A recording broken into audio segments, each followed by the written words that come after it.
Oh, hey there. I didn't see you come in. Get out of my house. No, but seriously, I just wanted to give you a quick little intro to this new project of mine. If you're not already familiar with who I am, and why would you be? My name is Jordan, and I'm one of a billion other nerds on the internet. I've got a blog where I write about games, a YouTube channel where I make videos about games, a second channel where I make various other non-game related videos, and I occasionally appear at small local conventions where I talk about games, movies, cartoons, and basically anything that falls into the category of general geekdom. Yes, I'm coining the term, and yes, I expect a 25-cent royalty every time you say it. The idea of doing a sort of video podcast thing had been in the back of my mind for a while, and now that we've run into a global pandemic, leaving most everyone locked indoors, the time seemed ripe to finally set this new project into motion. So I rounded up a couple of buddies to talk about, well, really, everything and anything that happened to pop into our heads. Whether that ends up being the slightest bit interesting is a judgment I'll leave to you, dear listener. But hey, it's not as though you've got anything better to do with your time. I mainly wanted to give this brief intro, mainly as a sort of disclaimer for what you're about to hear, both in this episode and likely future installments, just because I wouldn't want anyone having any false impressions about what they're getting themselves into by listening. The entire purpose of this project is solely to provide an outlet for my friends and I to talk about whatever's on our minds, in about as casual a manner as any conversation you'd have with your friends. This is in no way whatsoever meant as a source of information, nor do any of us mean to represent ourselves as any kind of authority on anything. We're speaking 100% off the cuff, and are doing no research of any kind to ensure anything we say possesses any degree of accuracy.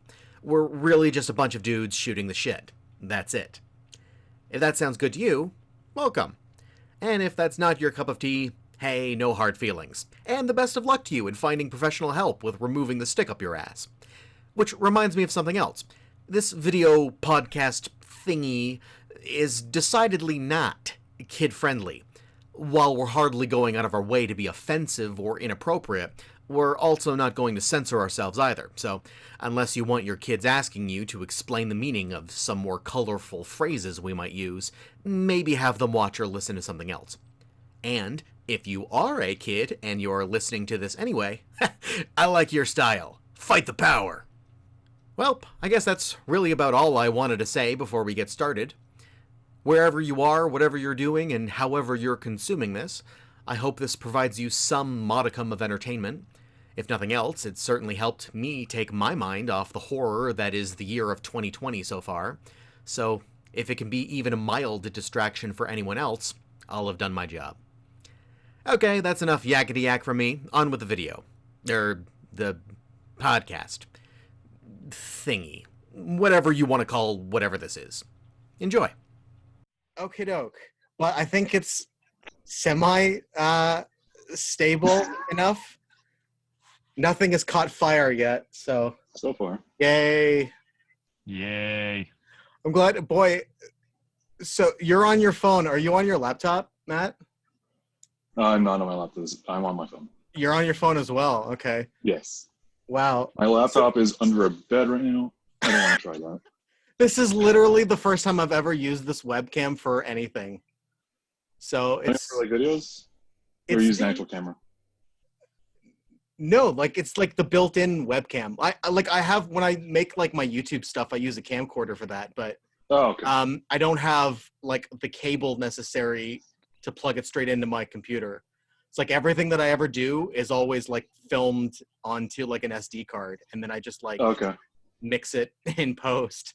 So I don't know. I guess I could try to like go online and try to find a cable and see if I could stream that way. But I don't know. I guess if I'm like a small chunk of the overall window, it's not being in HD isn't going to make that much of a difference. No, it's on a tiny. Well, for most of us, it's on a tiny phone screen. Yeah. Are you like you're recording this? Are you planning on like putting it up on your YouTube channel or something? Yeah. Well, I guess we'll see how entertaining it is. Surprise! But this is just sort of the inaugural a pilot experiment episode. So we'll see if there's anything even worthwhile that comes out of any of this. If you want AdSense, don't swear in the first couple minutes. Yeah. Well, I've never, you know what? I've never had ads turned on for any of my videos, so I don't really care about that. But yay! But it worked. That's good to know that this is at least now feasible for the future. I have no idea how like the video recording is even going to look after this either. But I've been No clue. playing around with all like the brightness and everything, and I only have so many, you know. Oh. This is so weird. It won't let me when I go. So I guess I can toggle between gallery view and speaker view. And Yeah, I don't like speaker view. All speaker view does is highlights the window of who's talking. But if I go to gallery view, It shows all of us, right? it shows, well, speaker view showed all three at the same time also. But for So some for reason, me, like on the phone app, I'm in like I don't know. It doesn't show like which view is what. It doesn't like show the names. There's but like 3 pages, I right? think I'm in speaker view. And actually, it's like it'll toggle between you two. It's not showing me myself, but yeah, Swipe right once. I have a view with all 3 of this. that's what I was getting. Yeah. Like it highlights who's talking in the one in speaker view, but then if I go to gallery view, it does the same thing, but it blows it up, except it's not doing it for me. So even though I'm talking all this time, Matt is still in the big portrait. Oh, that's yeah, awful. I'm sorry. And I'm doing the I same know. thing for me. I'm trying to Oh, figure wait, out I should do this. No, it's not. Oh, shit. Okay. Wow, that was weird. I'm gonna stay in lane. Yeah, I'm gonna keep it just all the three things. Yeah, so I'm just gonna stick to portrait. yeah, I got are either of you familiar with Westdale Theater in Hamilton? No. Is that the one on Concession? No, I think that's the Zoetic. Oh, okay, right. But it's the same deal. It's like a single I went to old Westdale. theater. Yeah, I went to Westdale before this. And Oh yeah, okay. But just because like I'm like on their mailing list, but now they're not showing anything, obviously. So they're trying to get people like engaged and stuff like that. So they sent me out this email. They're like, oh, like if you download like the Zoom app, like we're organizing all of these like film clubs and stuff like that. So I'm like, oh, that sounds like really cool. So like I downloaded it, I set up my account, I got everything set up and everything, and then they're like, no, club's all filled up. So I'm like, well, that's what a kick in the nuts. So now I've got the stupid app on my computer and I'm trying to figure out what to do with it. So I thought may as well get some people together and talk about whatever we want to talk about. It could be fun, and it's not like we've got anything else going on now anyway. Yeah, Zoom is like, I see everybody using Zoom right now. It's like the #1 trendy thing to do right now. I had never heard of it, and it sounds like it came out of nowhere. it like picked up real good when COVID started, basically. Yeah, I guess so. Is it a new app though, or is it just like only I caught have on no now? idea. I had never heard of it before. I used it last year for like kind of like an online course type of thing. It was like it was more like a conference call. Like I was on a conference call once a week for it last year. So it's been around. It's probably just sort of, I don't know, getting big now. Everyone has to use it now. Yeah. Well, I mean, if there's anything that anyone knows me for, it's for being trendy.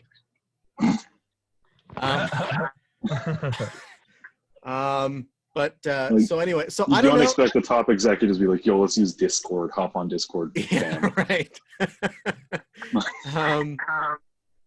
So whoa, I'm getting some feedback now. Yeah, I'm hearing double. I think I might be coming out of someone's speaker and then I'm getting picked up by the microphone again. That's a weird phenomenon. It kind of stopped, but wow, okay. Yeah, no, didn't happen for me. Oh, there. No? Oh. Okay, I don't know. It's not my Oh. mic. Okie doke. Yeah. So yeah, I don't know. Really, I have no roadmap for any of this. This is meant as mostly an experiment, but I guess it's born basically because like we should date this right now. It is just for no other reason than posterity. It's April 15th, 2020, and we're recording this right at like I don't know if it's necessarily the peak yet, but it feels like the peak of the COVID-19 outbreak. So everyone's all was the peak.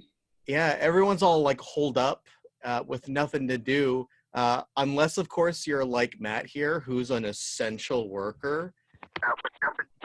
So, oh dang! Now I'm getting a message saying my internet connection is unstable, and I'm getting the feedback again.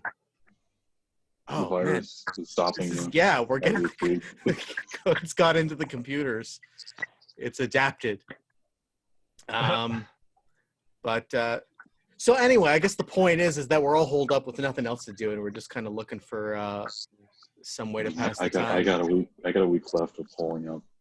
Oh yeah. I got to go back soon. You do so it's not even like an option because Eric, you said you took a voluntary leave.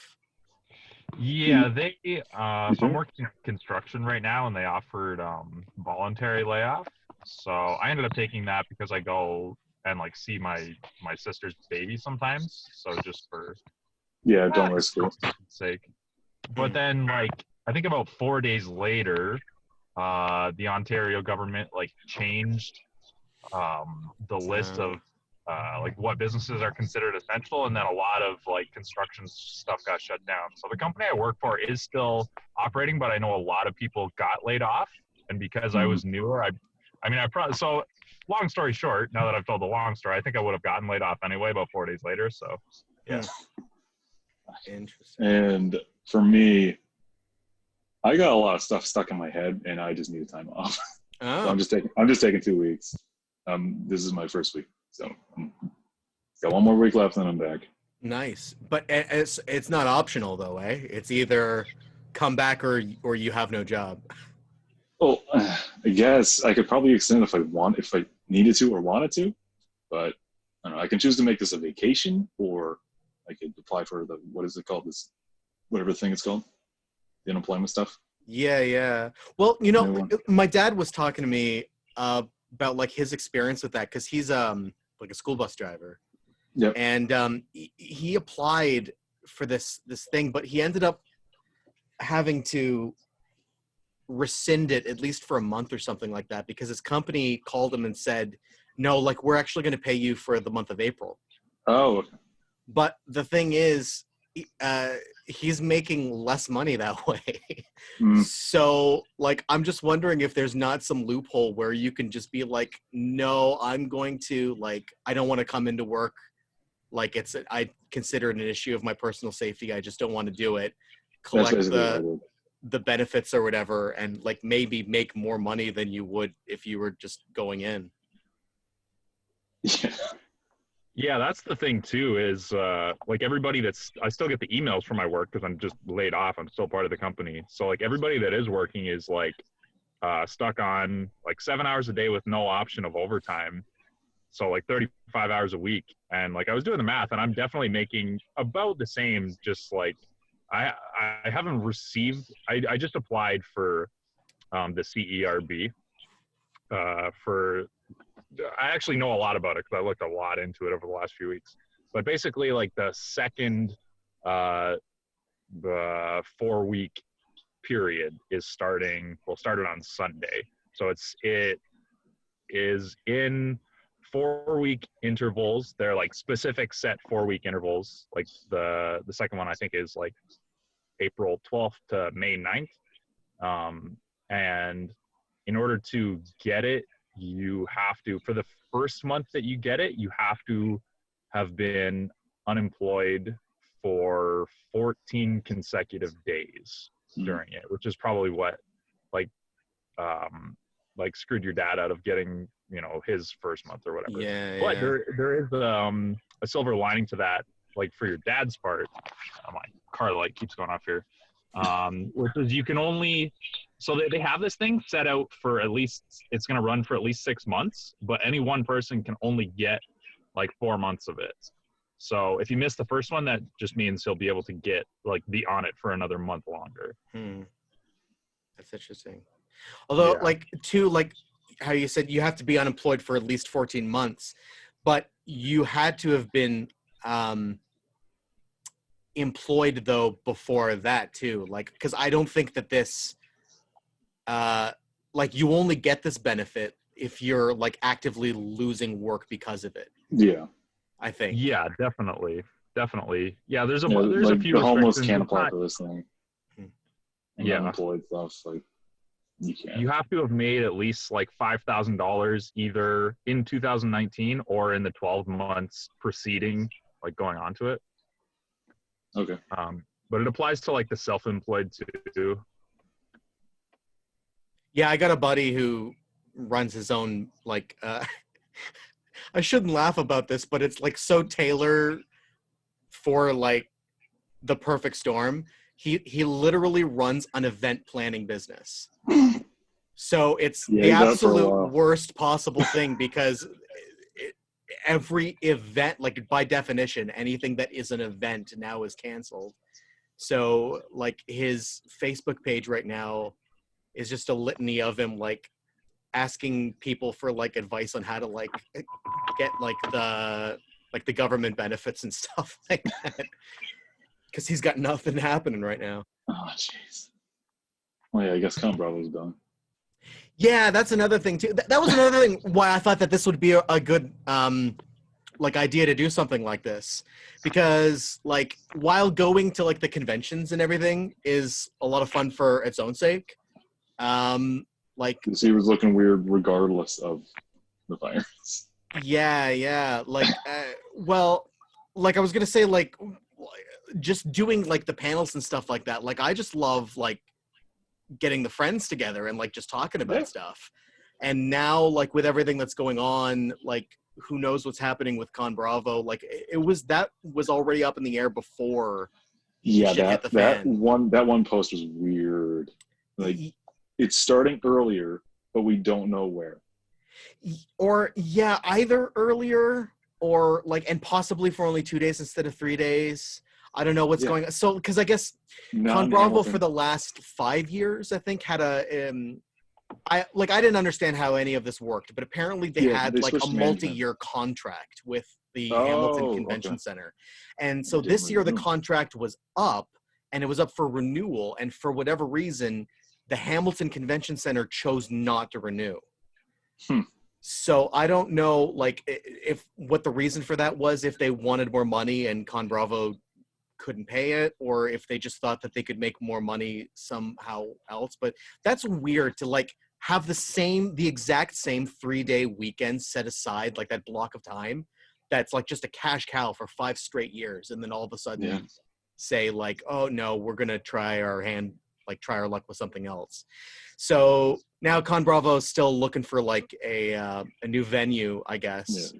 And they were toying with maybe 2 days instead of 3 days, and possibly going back to Burlington. I guess the first year it was in Oakville, and then years 2 and 3 it was in Burlington. Yeah, and after that, it's ever since then been in Hamilton. So I think they were thinking about going back to Burlington, although they might be able to get a proper convention center instead of like the crappy hotel that it was in before, because that was pretty bad.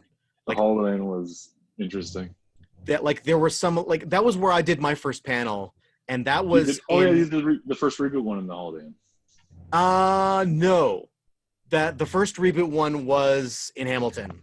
The first panel I did in Burlington was my first Matrix panel. Okay. I'm not even sure if I knew you guys at that point. I can't remember. No, I think that was even before. I was in high school for my first one. Yeah. It was 2010. But that was my first one. Like, it was weird. The hotel, like, it sat on top of this like mini convention center with like a few like meeting rooms and stuff. Okay. But then some of like the smaller panels were up in like the actual hotel. Like, it was like around the corner from like a bunch of the suites, and those walls were just paper thin. So like the tenants were just constantly like complaining, and we'd always have like the Holiday Inn staff like coming and like talking at last, like complaining about the noise. And even when you'd be like, it was even worse waiting to get into the panel because you would be waiting in the hallways literally right outside people's doors. Oh my god. So the noise was incredible. So I'd hate to have to go back. That sounds Something like that. But especially with how big it's gotten, if they had to go back to a hotel. oh, there's no way that like assuming that they drew the same attendance again, because the name is known now. Yeah, the very first Con Bravo was only like 300 people, and now it's somewhere in the range of about 5,000 people. I don't know. They haven't updated the numbers in a while. That's it? Just 5,000? Yeah, It looks like more. The Wikipedia page used to post the numbers, and I think you can still see them if you go into like the edit mode, but on the actual page, I don't think it's listed unless it's been put back up since I last checked it. But yeah, it was somewhere between 4,500 to 5,000 in the last couple of years, I believe. It like completely changes downtown when it happens too. Like you Yeah, can see the cosplayers and everything walking around. It's weird as hell, but it's great. yeah. And it was such a great location for it too. I loved it. Yeah, I just had to take a bus. That was it.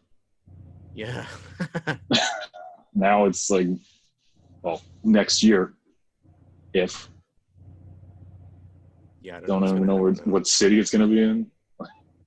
I don't. It sounds like people like still really want it to stay in Hamilton, but I just don't know if it's feasible. Like, where else is there like that could host that kind of a thing in Hamilton? In Hamilton, I have no idea. Yeah, the convention center is awesome there. Like, I don't know, it's like, it's so cool that it's right across the street from the Sheridan, and it's got like the glass bridge that goes across, King Street there. Like, yeah, it's really cool. You got Jack Square like right by it. And like all the space is like, well, I mean, this maybe goes without saying because it's called the convention center. This is what it's designed for, but like it like works to like it's functionally like it does what it's supposed to do. Like that was the thing. One of the things that I was the most sour about when it was at the Holiday Inn was oftentimes panels, like if it was a popular panel, you might just not get in. And just because of how small. We were talking about like relatively small at the time, like D-list YouTube celebrities, but the room could only had a capacity of maybe like 30 people. Oh. So, that'd be fine if it was like one of our panels, but like somebody like the Nostalgia Critic, room, you're fine. yeah, or like when the Angry Video Game Nerd came. He got in the convention early. That was the third year of the convention. Yeah, that was the third year. Yeah. That was the second year they were in Burlington. And but that at least they had the foresight to know that it was going to be so big that they couldn't put him in a room. So they like literally put him like next to the pool, and they used the entire atrium. I remember that line. Yeah, it was fantastic. And I think that's only one of two times that he's even like made a Canadian appearance. Really? So yeah, well, the other time was Fan World. I can't remember what year it was, but it was the first year of that convention, and that was that weird convention. They gave up on it immediately afterwards, because it proved to be too ambitious. But the idea was that it was, and I think this might even have been the first convention to ever do this. The idea was that it was at Niagara Falls, but it was happening on both sides of the border. So wow. They actually like rented out like in Buffalo a convention space, and then on the Canadian side they got a whole bunch of like connected spaces. So there was like a bar, and then that was like connected to like an arcade or something, and then that was connected to like part of the casino. And so it was like they made use of all these like connected spaces on the Canadian side, and your pass for the weekend like got you admission to both sides. So it's like when you were done with like one side, you could literally just take the footbridge across and check out the American side. Yeah, was that like free citizenship? Yeah, this was in a pre-Donald Trump world, so they weren't worried about having to build a wall to keep the Canadians out yet. Really bad one. Yeah, the bad ones. We light up the falls. They Yeah. can't stop her. I miss back when you just needed like ID to get across the border. I Yeah. think it was 2009. I think it was 2009 that they changed it, where you needed a passport to get across the border. Yeah, Yeah, I think remember when I was you younger, could. Sorry, go ahead. when I was younger, we went to New York once, and I don't remember having a passport at that age. And we just went right by. Yeah, I do check and everything, but like I do seem to recall that when now they it's just put in that rule about the passports, that you technically could still use a birth certificate, but it's not like anyone's like walking around with that on them. I guess if you know you're going to another country, I guess you would carry it. Yeah, I suppose. But then I don't know if you're gonna. Well, I don't know. I guess it depends on how much traveling you do. I only got my passport at all because I went to Europe, so I've happened to have it, but I've never used it to cross I got the one border. now, but I don't need to use it. And now we can't go anywhere anyway. So Now passports are useless. So. yeah. So speaking of things that like throw back to the olden days, like them gas prices right now. Holy smokes! I don't think I've been alive with them this low. Yeah, well, it really does make me feel old. Like that's such an old fogey statement to make. Be like, I remember when gas was this many cents a liter. Now a whole new generation can say this. Like I actually like somehow I don't know how I remember this, but I was actually able to date it. Like when the price came down to like, and now it's a lot lower than this, but when it kept coming down and it hit 88 cents, and I was like, I was in college when it was 88 cents. Like that was like my second year. I can remember that because that was the first year that I had my own car. And so it was like for the first time I was having to actually buy gas. So that's probably why I remember the price sticking out in my mind. And now it's, what was it recently? Like 77? I'm going to say. Yeah, I think it's like 75 here in Port Colborne right now, but we definitely got under 70 a couple of weeks ago. Wow. Which is like insane. My car is always full of gas now. It's awesome. Well, I don't know. What everyone's saying, it's like, wow, gas is so cheap, but no one needs it. That's the thing. Yeah. Like I would love to go out and buy a tank of gas, except I've been on full for weeks now. I've got nowhere to go. The grocery store is like 5 minutes away from my house. So grab some drums, roll it up, and just fill it in. Actually, I have walked a couple of times because it's only like a 15-minute walk. So I get out of my house for that reason. But like I actually, like the last time I made a trip, I got like a couple of weeks worth of groceries. So I've been like cooped up for like 14 straight days now. The cabin fever is just getting to me. I'm dealing with this real well. Yeah. The 2-week isolation, I'm dealing with this so well. You know, this is the weird thing for me. I'm surprising myself. I thought that I was going to be handling this really well because I'm like a super homebody. 99 out of 100 times, people say like, do you want to come out and do something? I'm like, nah, I think I'll stay home. But now just because it's like it's not my choice anymore. I guess that's like, yeah, it's like total reverse psychology. It makes me feel like, well, if you're telling me that I have to do this, then I'm going to want to do the opposite. But but now like people's lives are on the line. So I can't just be a naughty boy. I have to be like, oh, I actually have to, put other people's well-being before my own need to breathe some fresh air. But it's like the old thing where it's like there's 2 kids and there's 1 toy. One kid is playing with a toy and then you have to switch to the other kid. That other kid really wants that toy now. Yeah, but they weren't even playing with it before. Yeah. Wow. This is the most important thing in universe, and I need it right now. I wish there was a way of muting my microphone when I know I'm going to cough.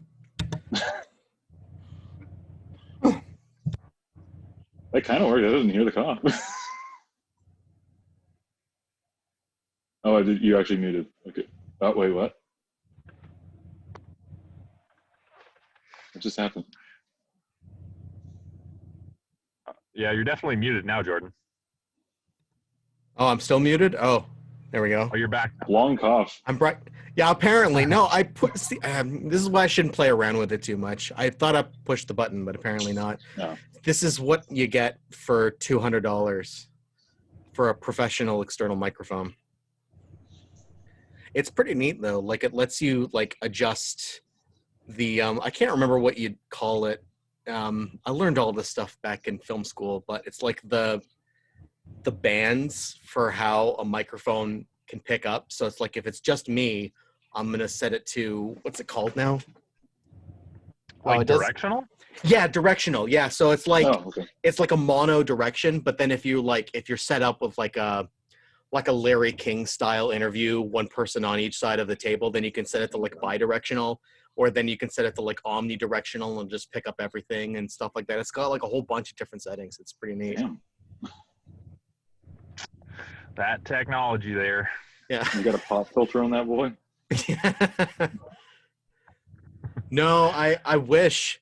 I blew my life savings on this thing. And what I'd really like is technically you could just put like a sock over it and it would technically do the same job. But the thing that I would really want is an arm to like suspend it so it's not sitting on my desk, because it comes with like a really good table stand, and it's fine now because I'm not touching anything, but like for my channel, for example, and actually it's okay then to like if I'm playing like a console or like something with like a controller, but if I'm playing mouse and keyboard, it picks up all the vibration of like all the clicking and everything. So I've had to try to dampen it by like resting it on like towels and stuff on my desk. It looks pretty silly, but it's it's out of the view of the camera anyway. But I don't know. It's done a respectable job, but I'd really like to have it suspended the way that the pros do it. Ooh. With the Raid Shadow Legends. Mm-hmm. And actually, I should probably look into getting a cable for my camcorder as well. I don't know why, because I bought it like used out of the, what's it called, out of box. So I got like a really, really good deal on it, but it like didn't come with anything except for a battery. So I have almost no accessories. So otherwise I'd be using that right now. But I guess the Alienware built-in webcam is doing a relatively decent job. I mean, they got a tiny phone screen, but like, it looks good on my end. Yeah. Yeah, I'd played around with like all the colors and the lighting and the contrast and everything, but honestly, right now, my face is literally being lit up by my main computer screen, because if I literally just minimize the window, all of a sudden I go in the dark. So I have to I literally have to keep my computer screen open. Just get a white JPEG. There you go. That's exactly. Okay, see that time I tried to mute my cough. I pushed the button and it didn't work. See, oh no, you're muted. You're muted. And now I'm back. There Okay. you go. I don't know. It's weird. You have to really push the button. I have like a headset for my PC, and all I have to do to mute my mic is flick it up. And then flick it down, then I can talk. It's great. It's great. Every time I have to sneeze, I just flick it up. Perfect. Good. So, getting back to how people are managing, you said you're handling being in isolation really well. Yeah, video games, man. Just games and that's it. And games, YouTube. Watch that Tiger King thing. Yes, I did. Oh, see, I'm still behind on that. Yeah, I didn't watch that either. That bitch killed her husband. I feel like I'm gonna have to watch it, even if I don't want to, just in order to understand what everyone's talking about. It's compelling. Everyone is terrible, Yeah. and it is very interesting to watch. But Joe Exotic it's an entertainer, but he's a criminal. It's a series though. Like it's not. documentary. It's a documentary, but it's not like. Is it like a 2-hour movie? No, it's like Isn't it like 7 episodes or something? 7 episodes. Yeah. So, okay, There's yeah, a post right. It episode is now episodic. with Joel McHale. Yeah, that's the thing. So I thought it was like a feature-length documentary, but then people No. are talking about how like episode 8 is coming out soon. Yeah, well, it's complete, but episode 8 was like this weird post show where they talk to some of the people now Oh. after everything. Wait, so how long ago was this filmed? I think he went to jail. Sorry, I didn't spoiler.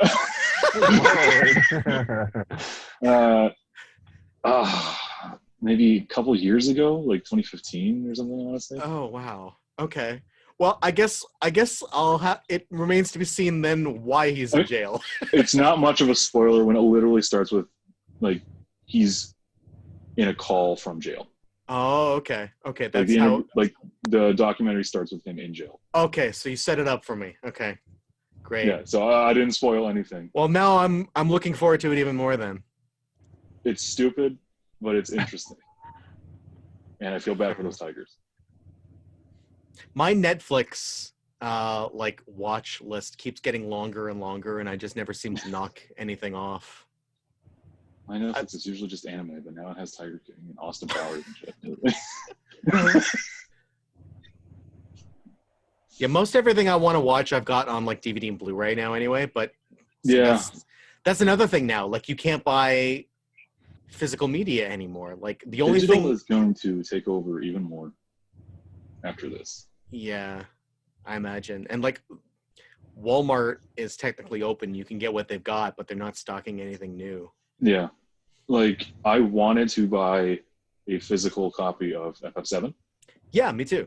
I went to Walmart and it was kind of funny to me how they've got like a printed sign, at least at my location, a printed sign on the glass cabinet saying like we're not selling physical copies in order to promote like social distancing. Yeah. But it's like, okay, how is it I was supposed to read that sign? I'm already here. In game, and then we'll practice the distancing. Give me the game and I will go. People do have to come out for groceries at some point, and not everybody can have groceries delivered. So. No, yeah, not everyone's going to use Uber Eats or whatever the hell. What about just like getting the physical copy shipped to you off of Amazon or something? Yeah, I might go for that eventually. I tried before it came out. Square Enix is bad with Amazon. I've had 2 bad experiences now, counting FF7. For Canada specifically, it was unavailable in general for like very close to release. To the point where I was like, okay, fuck this, I'm gonna just buy digital. I want it on launch day. Even if there's a pandemic, I want it on launch day. And I'm gonna get it on launch day. There was a lot of weirdness with that launch, right? Because they started shipping it like 10 days in advance of the launch date at certain region because of like supply chain shenanigans. Yeah, people got it almost over a week early, and they just went ham. And that's It like really good. that game has had more buzz than like almost like than any other game for like a while. And Well, like, this is like the equivalent of like a full scale remake of Ocarina for some people. Yeah, and part of the thing too. FF7 and Ocarina were competing, like they were enemies. Yeah, I remember that. Yeah, and but because it's a remake, like people already know the story, so They changed stuff. Well, this is the thing. This is what I'm hearing. I haven't played the original either, but Okay. like I'm hearing like that's like everyone was like worried about spoilers, but then that was the counter to it. It's like, well, it's not really a new game, but then it comes out, oh no, they changed all this stuff. They actually they didn't just add to it, but they actually changed stuff. Because I've played through Final Fantasy VII, I think like 3 times, so I'm pretty familiar. There's going to be some differences, like It's like parallel universe Final Fantasy VII. I guess I haven't beaten it, so I don't know if it like completely starts diverging. I know it's just Midgar. Like this remake ends at Midgar. They do not go to the overworld yet. I guess So- it wasn't so final after all. Oh! Da-da-da-da-da-da-da-da. I'll just mute myself now for the rest of the. Yeah, Eternal Fantasy. Yeah, just walk away. Pull the George Costanza. Especially when children out of the way. So they're making the remake in 3 parts, right? Is that correct? I don't know if they officially said how many parts, but it's definitely multiple parts. Because like if it's only Midgar, like that's That's definitely not even not the- that's one-third not of the even the game, first you know what I disc. mean? That's like 1/10 of the game, maybe. Like it's not even the first disc. Oh wow. Yeah, no, not even close. Because the first disc, I believe, ends around a certain moment that everyone knows about. What do you mean? We were talking the other day about Advent Children, and so because I've seen that moment was ruined for me. Well, that, Yeah, it that would have been moment, hard making it to 2020 without finding that out. Yeah. that moment is like, that's a Darth Vader is Luke's father. It seems It's like that iconic. Like, Definitely. I still remember the first time I made it there. I was just like really confused. Like when I was a kid. like And I where's my remember like material? I immediately had the like cynical thought of like, you know, this is dumb because like my characters die in like almost every battle and I just revive them. You know? Yeah, you Phoenix down them. Well, now they specifically say, probably to make this future moment very like stapled in. Cloud fell unconscious. When you're down in battle, they're I unconscious. gotcha. Oh, okay, Right. okay, I see. Yeah. Or Aerith is unconscious. So it's like in Pokemon, they don't die, they're faint, just yeah, knocked they out. They faint. fainted. Yeah, exactly. Except for the giant graveyard in Lavender Town, yeah. Literal tower of graves, yeah.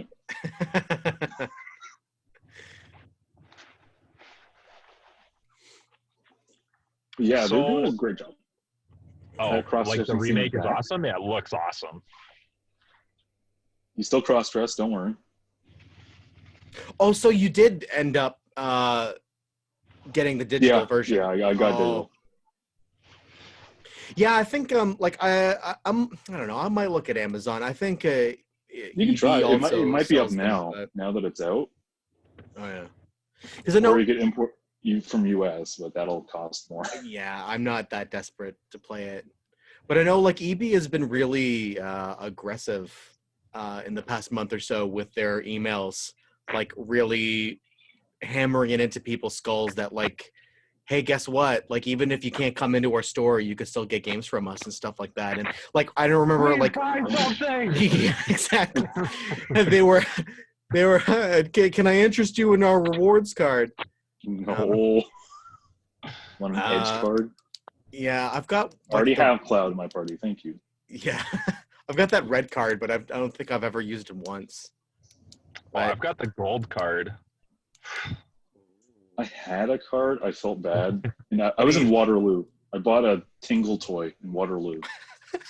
And they're like, hey, you want an edge card? And I'm like, I'll give you the commission. Here you go. Here's the thing, Matt. I know what you're talking about when you say Tingle toy. Oh, Tingle toy.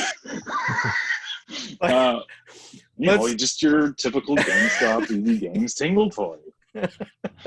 Let's just emphasize that this wasn't some ad you saw on Pornhub or something. Kula Limpa. There you go. But no, I know when like Doom Eternal came out, I was getting like an email from EB every single day being like, hey guys, just so you know, like we'll ship it to you like for free shipping and stuff like that if you still want to get it from us and all this stuff. So I'm not sure what they're like, if there's any specials with Final Fantasy, but well, yeah, I don't know much about EB. I just know about GameStop. What they were doing. Yeah, that was pretty shocking hearing how like I've been Did you hearing hear for the years. I've been hearing for years, how everyone who's ever worked for them has nothing good to say about them. But I always was slightly skeptical of like how like maybe it's a little overblown because everybody kind of hates their job to a certain extent. Yeah, but absolutely. Like as it's really kind of coming out, their business practices are some like horrendous. drama that I missed out on? Because I don't know anything about this. GameStop was like basically forcing people to work during this pandemic. Like they deem themselves an essential service. They tried to, yeah, and then they told their employees like give the cops this like piece of paper to tell them that we are an essential service to turn them away. They were literally fight the police. there was literally a company memo put out to all like the store managers that if the police show up to try to shut your store down, you are to resist them. Like resist the police to sell Animal Crossing. Take the power back. Like holy smokes. Power to the players, if you will. Yeah, right. See if you can sell them an edge card while they're there. Like yeah. And that was after like a year ago. There was that big story about, or actually it might have been a little bit more, but like it was when GameStop tried getting into like retro games. So they would like buy like your old games and then like refurbish them and sell them back. But it was like all kind of online. So you had no idea what you were getting. And then there was all kinds of stuff going on. Like people were like taking like the cases of like rare games, or no, like they were printing out fake labels or something like that. Okay. And just putting them on crap. So people would think that they had like a copy of Little Samson, but inside it was like Super Mario or something stupid. Just slap on Earthbound, like, oh, here's Duck Hunt. Yeah, and they weren't even checking, and like it goes in the warehouse, it gets put on their website. Oh, we've got Little Samson for sale, and people get the game and stuff like that. Or like they kept trying to feed like consumers this story about how like, oh, we're taking it super seriously. We've got teams of people that we're training to refurbish games. They're like opening all the cartridges and cleaning everything and replacing batteries and testing everything. And it's like with how overblown they were, there was no possible way that they were going to get through everything. So like there were all these reports of games like slipping through the cracks and people like resellers taking advantage of it, because what is the guy working behind the counter care? He's just gonna he's making his money. He just wants to get to the weekend. So do you guys remember when there was a trend of YouTube videos years ago of people like dumpster diving behind like EB Games and GameStops and stuff and seeing what they could find? Yeah, I do remember that. Yeah, that's crazy. Yeah, that was another bit of the controversy too, how like a lot of stores were just like, well, we can't sell these games anymore. So we're like, it's literally like, it's not just like apathy. We don't give a crap about this. Let's just get rid of it. It was like a company policy. You are to throw this in the garbage. You can't salvage it. You can't buy it even for yourself. Like the games have to be destroyed. Why? What's the point? Like at that point, when it is garbage, why not just let them have the option? Let's take it home. If no one, literally, we cannot sell this. Why are we just throwing it out? I remember like I remember watching a few of those videos, and sometimes like the cords of the controllers would be cut, and like kind of like going along with what you guys are saying, like they were just, I don't know, maybe it was something to do with I know there are certain tax write-offs where like you can write off stuff that is like considered waste, so maybe it had to do with that. I don't know. If you can ever trace anything back to money, that's probably a good place to look. Yeah, if you want to see the fall of humanity, someone posted like a conference call with GameStop during this. Oh, really? And like people don't have enough sanitizer and stuff to like sanitize all the surfaces, and like, oh, we're taking this with a day-by-day basis. Just keep going in. We'll tell you if you don't have to anymore. Like, but we don't have sanitizer. What are we supposed to use? Oh yeah, and then someone just buy your own and just bring it to the store. I seem to recall that somebody else at one point asked, like, okay, so you're trying to get yourself classified as an essential service. You're attempting to keep all of your stores open and everything like that. What happens if someone gets coronavirus? What happens if it's contaminated? And they literally said, will close the store down, clean it, everything, sanitize everything, reopen it, and just hire a completely new staff. It's like you're if one person trying gets to be it, everyone's evil. fired. Like, That's essentially what it came down to from the sound of it. I don't know. Maybe they were misunderstood, but that was about the gist people were taking away from it. like one thing was like, are we still taking used games? Like this, we should not be taking used games. And like, oh no, we're taking used games. Yeah, don't worry. Yeah. No, like they could be contaminated. They're just disgusting. Like, why are we taking them? Like, well, you know, it's just about the problem. Like, shut the fuck up. You're sitting at home. Yeah, I'm surprised that places like are even accepting cash still. Although Not many places, I don't think anymore. that's one thing though that kind of annoys me with the banks is that if like we should be discouraging the use of cash, but if that's the cash is case, disgusting. banks should be waiving fees for debit purchases. And it's like I know like a lot of people like for certain accounts like you get so many debit transactions without getting charged or whatever, but like I got the most basic account possible, so I only have like 4 or 5, and not that I'm like going out like spending a lot right now. Like when you need like groceries or something. Yeah, but like in theory, like if you go over that, you get charged, and the bank is happy to take your money for the privilege of using your own money. And it's like we're in a pandemic right now, like we're trying to a lot of things should be waived right now. That sucks, man. Yeah, I have Infinity. I used to have a limited amount when I was with RBC. I had a limited amount, and I think I had to pay like $11 a month for my account. So my girlfriend at the time, like, I was too lazy to do this, but my girlfriend at the time made me switch over to like PC Financial, which like has its own downfalls. But yeah, I have unlimited, so that's pretty cool. No bank is great. Yeah, that's the thing. Like, obviously my bank has the option for like unlimited withdrawals and all that stuff, or debit purchases, but like you're paying more for it. Like my account is only maybe like $2 a month. But even so, like, we're in a time when like every company is really preoccupied with making sure that they're seen as doing their part. And what have we seen from the banks? I don't know. This would be like one small thing. What's that? Ebenezer Scrooge. Yeah, pretty much. So it's not Christmas, it's the Apocalypse Junior. Yes, kitty? Hang on. My cat wants to use her litter box. I've seen some crazy stories, like the 5G Say stuff. hi to the internet. Hello. Oh, yeah. Hello. Well, now Jordan can't upload this to YouTube. No, like just the stories of people, like apparently, I think in the UK, like burning down towers and stuff.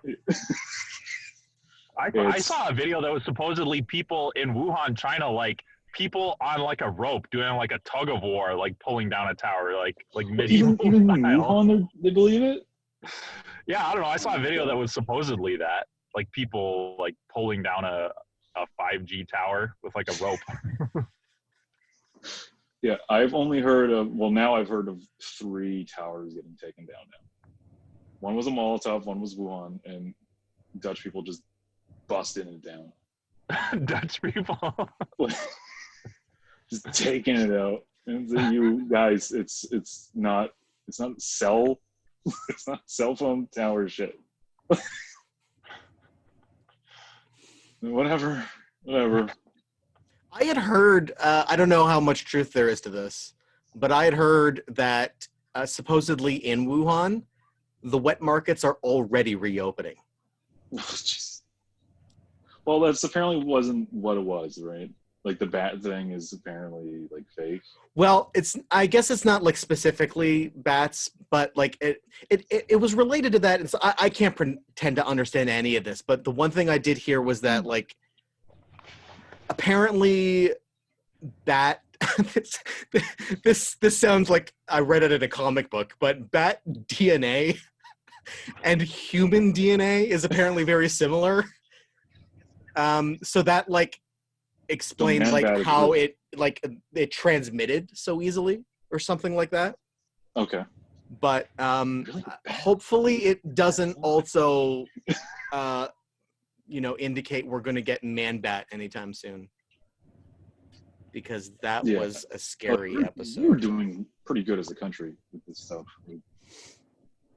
I keep hearing, like, not exactly conflicting reports, but, like, I'm kind of never really sure what to think. Because when this was first all going down, I heard that Canada was dealing with this arguably better than any other country in the world. And then Ontario had something like only 200 cases, and it was exploding everywhere. And so it's like, okay, like we got to take this seriously, but it seems like we've got like a handle on this. And then like a couple of days later, it's like, oh, like we've got 5,000 infected, hundreds dead, and it's expected to like the death toll in Ontario alone was expected to be somewhere between 5,000 and 15,000. And then I read this pissed me off so much because I'm not someone that like gets freaked out easily by like headlines and stuff like this, but this was such a gross what's the term for like a misleading headline? Like clickbait or clickbait. Yeah, it was like clickbait. But it was so obviously misleading. Where I think it was Rob who posted it. It was like new study suggests the deaths in Canada could reach 300,000. That's 1% of all Canadians. I'm like, what the fuck? But then I clicked it and read the article, and then it's like, oh, like studies suggested this is how bad it could have been if we had done nothing. Okay. Yeah, of course. Jesus. If we do nothing, people are going to die. My heart was about to explode. A month or a month and a half ago, like our federal health minister Patty Haydu like made a statement herself. Like it might have been this, where like she said like, you know, we reviewed a bunch of studies, and she just gave like a vague like huge number, but yeah, it was like 300,000 to 700,000 people could die or something like that. Yeah, but yeah, obviously at this point it doesn't look like we're going there, but no, like it's gonna be a lot better, but well, you know, in quotes, but like 300,000, that's 1% of all Canadians, and it's estimated that coronavirus has a mortality rate of something like 1% of all infected, which means that 100% of Canadians would have to be infected. Like, what the hell am I even staying inside for then? Like, yeah. Yeah, this whole situation is so crazy. Like, I don't even know, like, it's been going on. I mean, the news articles were coming out since right from the beginning of the year, but then it really just kind of, like, it seemed like one of those things that would be another, you know, swine flu or just something that you didn't really have to pay much attention to. And then all of a sudden it's like super real and the whole world's on lockdown, you know? And like, it's so bizarre. Like, there are so many, like there's like a million and one conspiracy theories going around surrounding the whole thing. And it's just so strange. Like, you don't even know what to expect next. Like, we're literally living history right now. Like, this is going to be in history books. Yeah, it's crazy to think generations from now, kids are going to be in a classroom learning about right now. You know, and it's weird too, like how you mentioned swine flu. Like, I have a friend who got Wish we gave it a better H1N1, and like they were in like isolation in like the hospital and everything, and it was like really scary.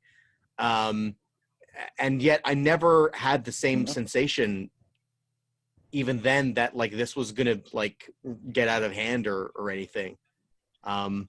But like we've been hearing about coronavirus since like January, and I kind of had like the same impression, like, oh, like it sounds like things are really bad over there, but it's probably gonna be just like you know, something that stays in that part of the world. And then it came here and it just exploded like practically overnight seemingly. And then it was like a period of like 48 hours where it was just like one domino falling after another, where it was like, oh, this is shut down, this is shut down, this is being canceled. It was just everyone fell in line. Well, like, it wasn't scary until it got to Europe. well, not scary, but like it wasn't like a problem. I hope I got it until I got into Europe, because then Italy exploded. I was like, oh shit. Yeah. Like, Yeah, that's the thing. Definitely once Italy, like, and Italy just like all of a sudden was just like the They whole were- country's just like shut down and Yeah. everybody's pissed because they can't buy pasta. That was so weird. I never really understood that. Like, how does this thing, like, it starts it starts in China and then they didn't spreads do it. throughout Like, they were the China. first big ones to get it, so they didn't do anything. Right, but like it was such a like it was so hard for me to make sense of that transition. Like it explodes in China and then all of a sudden Italy.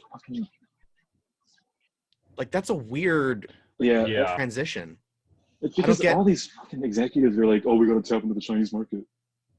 And then pandemic starts in China and everyone gets it. I don't know. That's weird. I wonder, like a part of me wonders too if it's like, because like I think France is the most like visited by tourists country. So like Probably. you might have expected it to blow up there. So I don't know why Italy, but a part of me wonders if it's visiting China, not people visiting Italy. Oh, so Italians visit China. Yeah, they went to China probably for business, or maybe even for vacation, whatever. And then when they came home, because no one was screening stuff yet. That's weird. Because like, that's when it exploded. That's kind of everyone though, isn't it? Like everyone wants to break into the Chinese market. Yeah, and so, like, that's probably why it started exploding, because all the executives are fucking flying over to China. It's still weird though that Italy like was the thing that broke out first. Yeah, of all the countries. Like, I'm surprised America wasn't one of the first ones. I mean, one of the only reasons I hear about Italy, about why it got so bad, and like I have 0% of the full picture on this, but like apparently they have like a really old population. Yes, yeah. So it's a very elderly population as well, and so they're like dropping like flies. That's interesting. Yeah, because I think I also heard like something like close to 50% of all deaths in Canada are all in like retirement homes. Yeah. Well, yeah, it goes after, much like most flus and stuff like that, it goes after elderly, weak immune, and really young. Like, if you're in one of those categories, you got to watch out. Yeah. Like, that is when you stay home and you do not come out. You get other people to get stuff for you. You stay the fuck home. Yeah, my sister-in-law is a nurse and my cousin is a nurse. So I've like, it's like everyone in my family, like, is all like bringing it home with them every day. It's just, there's like, you find out who's a nurse that you know with this stuff. Like, wow, yeah, I know a lot of people in medical. Yeah, like I went to visit my brother's place like just like a couple of days before everything went into lockdown. And I started like almost half panicking, like, oh, like, should I have done that? Like, because I wasn't in that mindset at that point, but it was so close. And my parents have friends who live for half, they're Canadian, but they're dual citizens. And for half the year, they live in Georgia. And Georgia right now also is exploding. And they think that they had it already in January because they got deathly ill and they had just come like, and they just like because they just come off of like a cruise or something, which we're now also learning are like basically floating death traps. Yeah, they're hives. And my brother and sister-in-law are like big cruise enthusiasts as well, so they're healthy so far. But well, I think by now they'd be like safe from it. Yeah, I think that's what the whole 2 weeks is for. You stay home for 2 weeks and you're good. Yeah, I think they should be good, but then again, like, well, okay, so now I think she's able to work from home because like she's a registered nurse, but she's like higher echelon, so she's not doing a lot of the grunt work. So I think she's able to do like managerial stuff from home. I'm not sure exactly what it is that she does, but that's the one you're gonna want. Like, yeah, I think so. I think she's okay now, but my cousin, on the other hand, has only been a nurse for like a year. So she's still like getting her hands real dirty. So that's something to cross your fingers over. I can't even imagine. Like, I'd be concerned, to say the least. Like, I just work in a food factory. And Yeah. Like, So is Canada about to run out of bread? That's why you're being called back into the Call of Duty. No. It was just me. Like, people are just idiots there. I swear to God. Like, as I said in the chat, like taking like sanitizer dispensers, just like opening them up and taking the bottle and leaving. Are they at least leaving the toilet paper? No. Oh. People are stealing the toilet paper. It's like not even it doesn't even feel like a 1-ply. It's like half ply, and people are stealing that. The toilet paper is shit. My uncle works for the OPP. He works at the Niagara Falls detachment, and I was talking to him like at least a month ago, and he told me like all the hand sanitizer got stolen out of the building, like out of a police station. Oh my God. What a bold motherfucker that is. Yeah. Whoever Or an robs a inside police job, right? station, like, damn. Good on, like, you know what? You earned it. You're raiding a police station. It's such a weird thing too. Like, people were like, okay, you just need to not go out so much. So if you buy groceries every day or every 2 days, maybe try buying them every 4 days or every 7 days if you can do it. Yeah. And all of a sudden, people are like, I am going to be living in a bunker for the next 5 years, so I need to buy every roll of toilet paper I can get my hands on. Where did this come from?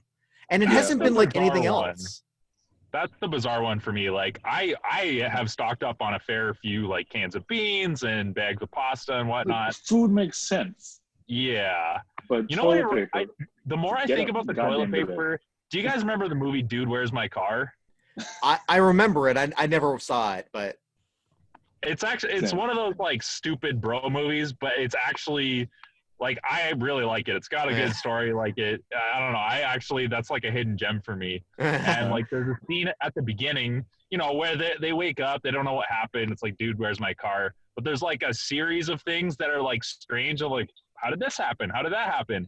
And one of them is like, they open their cupboards and they're completely full of pudding. And and then at the end of the movie, the pudding ends up being like the one thing that like ties the whole plot together. And they're like, oh, the pudding, like, and they that's like the big reveal of like how it all like comes together. And like that's what this toilet paper feels like to me. Like, I just can't. It's going to be the final piece to the puzzle. Yeah.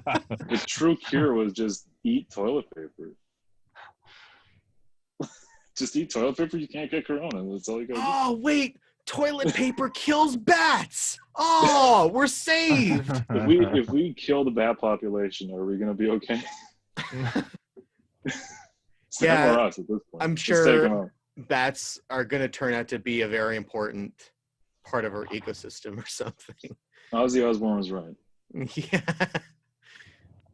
Well, the great white bats make the great white guano. Is guano the secret? That was an Ace Ventura reference. Felt kind of flat there. Oh my gosh. Yeah, you're right. It's been so long since I've seen the second one. That was like one of my all-time favorite movies as a kid. That rhino scene.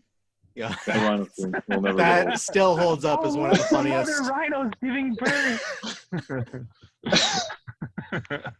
In terms of like physical, I'm always surprised by how many people hate physical comedy. Like, they look down on it. It's like I'm too good for slapstick for some reason. Shut up. I don't get it. It's just See a person fall on their ass. My It's hilarious. favorite. that stands up as one of the funniest things I've ever seen still. But Like I used to be Kramer, obsessed with Seinfeld. the first one. That was my favorite movie ever. Oh, the yeah. first Ace Ventura. I think growing I up. still like the first one more. Because the first one feels more I think so. adult. Yeah, that's true. Watching it as a kid, like, it's like, I guess it's technically okay for kids, but I still got the sense that I was hearing jokes that I wasn't supposed to hear, even if I didn't necessarily understand them. of course, the whole finale is, I guess, in today's audience, very bad. Yeah, and I never, that's the thing. I never understood any of that either. That when Back then, it was funny to definitely- make fun of like transsexuals and transvestites. Now it's bad, but back then it was hilarious. I think I was really. like, It's amazing that movie like never like has escaped the light of cancel culture these days. when you I've seen think people about it. joke about that scene, being like, "That fucking scene today, though." yeah, And like people have made edits of like jokingly over censoring it. It's like oh, Chief Irons or whatever the character's name was. Oh, they're like a freaking hero. Like, oh, we can't blame him for anything. I think I Dolphin's name was like was a literally really Snowflake. yes, no, yeah, that's true. I think I must have been like a really, really innocent, naive kid because a lot of things went totally over my head. And like if people like my age would explain it to me, I'm like, what are you talking about? I don't know. For some reason, like a lot of things, like I watch them as an adult, and it's like I haven't watched this in 20 years. Let's see if it still holds up. And it's like I remember every single scene, but it's making sense to me in a whole new light that I never picked up on. Yeah. Okay, this is going to sound a little silly, but you know what movie really struck that for me not too long ago because they re-released it finally on Blu-ray? Lady and the Tramp. When I was a kid, I practically wore my VHS copy out. I was obsessed with that movie. I watched it a million times. And it wasn't until I watched it again not too long ago, I realized a whole like bunch of like what was going on, like how the husband and the wife, like they've got this like coded language that they use. Like, okay, so for example, their names throughout the movie are referenced as Jim Deere and Darling. I never understood that those were pet names for each other. I was like, oh, those are just kind of strange names, but okay, fine. And I didn't make the connection that like, oh, like when two people are romantically involved, they have cute pet names for each other. And I also never made the connection that they're using pet names because it's all about animals. And I also never made the connection that the animals have this so Lady is like a very young dog, so she doesn't know about like where do babies come from. So they have all this like coded language about like the birds and the bees and stuff like that, and she doesn't know what's going on. And I think that was the first time in my entire life I'd ever even heard the phrase birds and the bees. So I didn't know what they were talking about either. I didn't even make the connection that, never mind understand what it was. I didn't understand that it was even related to babies in any way. So like halfway through the movie, when the couple has their first child together and Lady is now figuring out like what this thing called a baby is and all this stuff, and it like completely changes the dynamic of that relationship because now they care about the baby more than they care about the dog. And it, like all of this clicking for the first time as an adult, it was so strange. But I'd watched the movie a million times, so every scene I still remembered crystal clear. It was just and every image, every line of dialogue I knew, and yet it was totally brand new at the same time. Very strange. Oh, did we lose Matt? Yeah, where did Frappa go? I think he cut. I'm hearing him. He's being attacked by the Batman. Wait, what happened? The year is 2020. We're under quarantine. Right. Can I go back? I got hot chocolate now. Oh. So, Yeah, I didn't mute that, did I? the way you're describing that, like that was The Simpsons for me. I remember like as when I first started buying, each season progressively of The Simpsons on DVD when I was like in my late teens. I remember rewatching those episodes and getting all the jokes, and then realizing that I didn't get them when I was a kid. Most of them, like all the adult references, like flew over my head, or even like the sort of just like the deeper themes of everything, and you know, the double meanings and all that kind of stuff would fly over my head. But then, like, I remembered as a kid, I would still laugh along. Like, I could tell enough when I should be laughing and like what I should be paying attention to, but I just didn't know what any of it meant, and I didn't know that I was missing out on something. Weird. Yeah, I never watched The Simpsons a lot as a kid, but No, I watched it when I was like fucking like 7. yeah, I've definitely experienced that with other shows though. But then again, like, you know, I see now I don't give a shit about TV. I think TV really sucks. But I did used to be pretty obsessed. Like, I would watch anything that was on pretty much. And so I tended to watch like a lot of what my parents used to watch too. So like I would watch like Cheers and like MASH and stuff like that. And again, like I would understand even less about those shows, but I didn't care. It's television. So I'm like glued to it. Yeah, like I watched like Seinfeld and Friends when I was a child. Wow. And the shows were still funny because the people laughing were laughing. Yeah, that's another thing. With like the laugh tracks and everything, I was very heavily influenced by the prompt to laugh. People are laughing, so it must be funny. And yeah, I would like feel as though I got the joke when I totally didn't. And then when I go to rewatch it, it's like, oh wait, you know what? It's maybe not that funny laugh track, but it is funny. Like, it does warrant a laugh, but not like you're exploding with laughter. This is the funniest thing ever. It's definitely weird, the clips people put on YouTube of like certain shows like Friends without the laugh track, and how like creepy and weird some parts are. Especially because like they wait for the laugh track to end, so they just sit there for like a couple seconds. Yeah, right. Pure silence and just like. Anyway, that's been interesting now to see how like late night talk show hosts and stuff like that are still trying to like keep their thing going on YouTube, but they have no audience, so there's no laugh track to their jokes. Like, the only one I really care about is like Conan O'Brien. I don't know what he's doing with it though. I haven't watched any of that in ages. I haven't kept up with him. But a lot of like, you know, like professional YouTubers are like really ripping on like the late night comedians, and just like like they just have like really low grade setups, and like you can tell they're just like sort of like weaklings, right? Because they're just so used to having like they have like professional studios and stuff. And the laugh sort of served up for them, and now they're just like not up to snuff compared to like people who've been doing it on YouTube for years. Like, apparently Ellen was having like a fucking panic attack in her house, not knowing what to do. I heard that she had like an absolute meltdown because she's like kind of an extreme extrovert. So she's not been handling this well at all. Yeah. And it's like you don't know how long I've been preparing for this moment.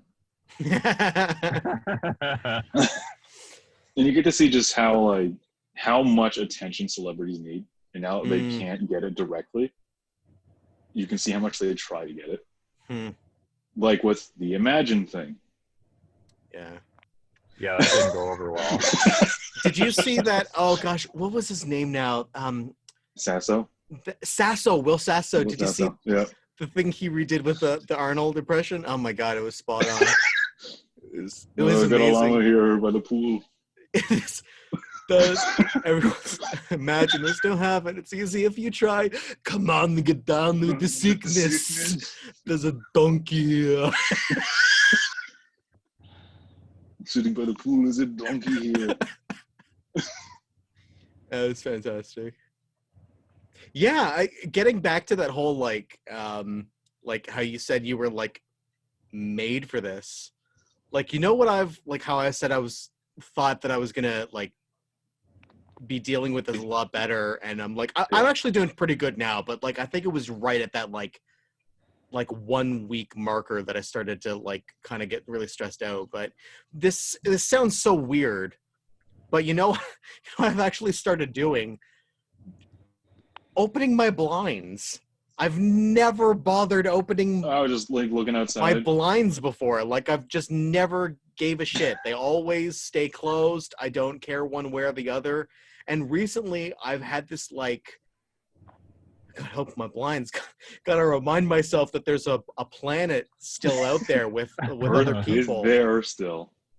Yeah, there's so my favorite author is Philip K. Dick, and he wrote this amazing book called The Penultimate Truth, where there's this horrible war in the future where basically there's no countries anymore. All of like the Western countries have amalgamated and all the Eastern countries have amalgamated. And so it's this extreme parody of like democracy versus communism. So it's like literally the entire East and the entire West are fighting each other. So all of humanity has to go underground into these like bunkers where everything is automated, and that's how they live their lives now. And the first half of the book is everybody like they just keep getting these like messages fed into them into the underground of like how the war is progressing, and like video, like basically what we're doing right now, like the president communicating directly to people and saying like, you know, we're winning the war, but like we lost this many people, but we're still fighting. And you know, like messages of inspiration. I know it's tough down there, but keep doing what you're doing, keep persevering, we'll pull through this in the end or whatever.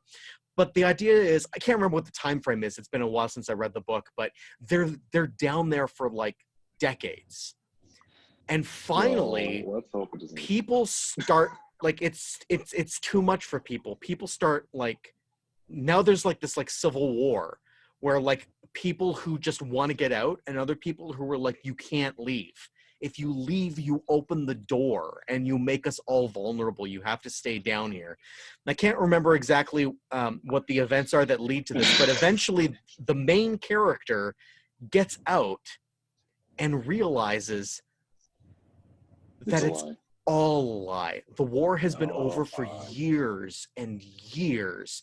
The president isn't even real. He's like a robot that they built. They built just to like pretend like, and they make these videos with them. They get like Hollywood directors make these videos with this fake president to pump these like propaganda messages down into the people just to like keep them all underground so all the rich people can like have all the power and the luxury above ground and everything like that. And it's a brilliant book. I keep thinking about that book recently. Thinking like I gotta open these blinds just to make sure that, you know, it's not just dirt. Yeah, it's not all just a barren wasteland, and that there's breathing animals still outside. I'm gonna panic when Ron Perlman starts like saying like announcements and shit like that. He's like, Ron we're in Perlman? Fallout now. We're in Fallout now. Oh, Well, he's the one that does like the war never changes stuff from Fallout. Okay, here we go.